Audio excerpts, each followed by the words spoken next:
Bago matunaw yung butter, ilagay na natin yung luya. Para yung lasa ng luya imanuot dito sa butter na ating ginagamit. Sunod natin yung bawang. Ayan. Ganito ang pag-slice ko sa bawang. Then, isunod natin yung sibuyas. Ang bango na.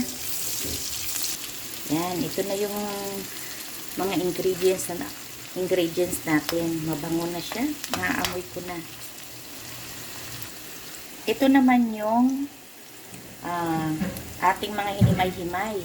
So, ilagay na natin to.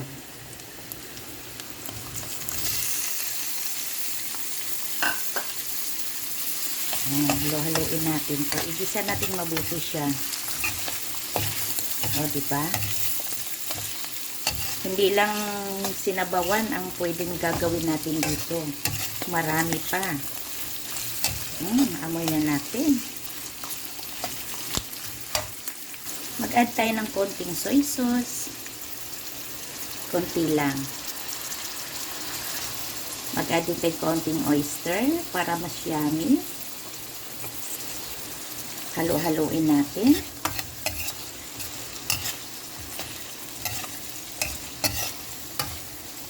O, diba?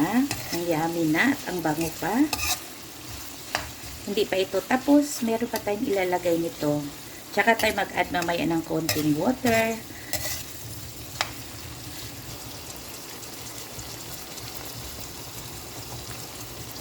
O, diba? Yummy-yummy na siya. Ang sarap na. Pero hindi pa tapos. Pwede nang kainin. Pero hindi pa tayo tapos dyan sa ating luto. Mag-add na tayo ng mushroom. 2 mushroom ang nilagay ko. 2 pack. Kasi mas masarap, mas marami.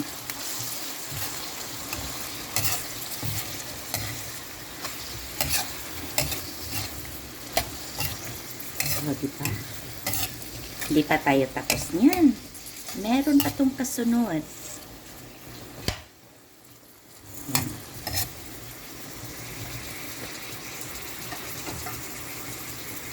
After na nito, mag-add tayo ng konting pampalapot. Yan. Para mas lalong yummy. Then, halo-haluin. Hintayin natin kumulo. And then, after kumulo, and that's it. Ready to.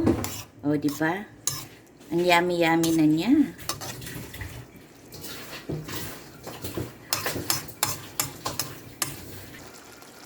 Ito na po. Tapos na po ang ating niluto. Tayo na ikakain na. Tapos na po. Ayan. Hanggang sa muli po. Ayan. Ready to eat na. Kain na po tayo.